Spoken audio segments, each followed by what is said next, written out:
And hello YouTube, and welcome back to another episode of the Zone TV Movie Entertainment with me, your host Jonathan, once again bringing you my thoughts and review for Monday night's episode of Legion Season 3, Episode 4. Now, normally when you have these kind of sci-fi shows with time travel or people with powers who can go back in time, sometimes you have consequences, like in The Flash. Whenever he messes up time, the Speed Force always tries to find a way to get him. Sometimes they send the Black Flash to go after him and try to fix what's wrong, what's going on with the time. And then other times nothing happens. The time gets changed and there's not really that much big consequences unless you're the Flash. Well, here in Legion, David is now messing with time, and now he's starting to, I guess, maybe learn that maybe he has to be more careful of how he messes with time because he doesn't know what's gonna happen.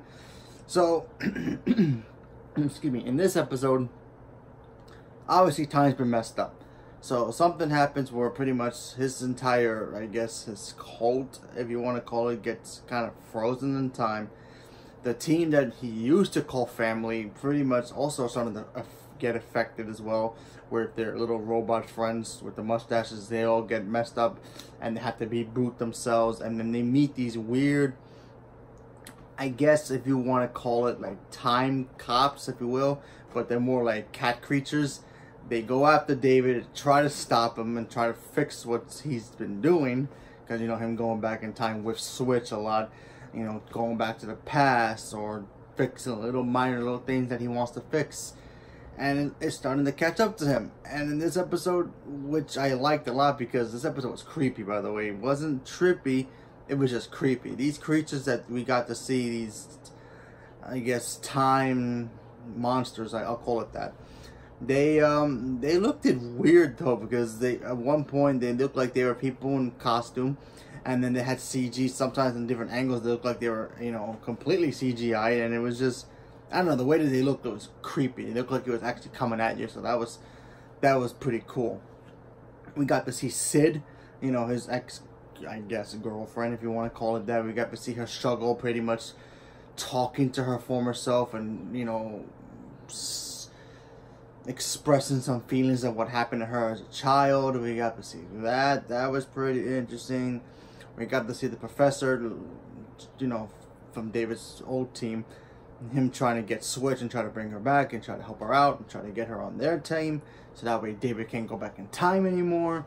We saw David get trapped by these creatures into a way where he was able to talk to his mother, so that was pretty interesting. And of course we got to see Lenny, Aubrey Plaza's character, deal with the fact that she has I guess a girlfriend where she's pregnant, and then seeing her child grow up and going from childhood to adulthood to being a mother to eventually dying as a grandmother. And then of course obviously seeing her still young and still going to be trapped in a way where she's going to have a family, but she's going to eventually lose everybody, so she got broken down a little bit. Normally it's hard to break her because she's kind of loopy in her own mind.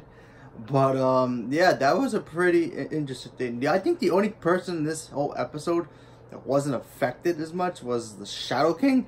I mean, he got trapped a little bit too, but doing slow motion stuff, but he kind of figured it out. And then of course David eventually figured out how to stop these things and took control of the situation, and now it looks like David's gonna be more dangerous moving forward, due to the fact that now he's gonna try to fix something from the past to try to change the future. So who knows what the X-Men lore is for time travel. Normally their time travel involves you fix something in the past, it actually changes the future. It's very different from what Marvel does and also what DC does. DC pretty much has the same momentum. A couple of things change here and there.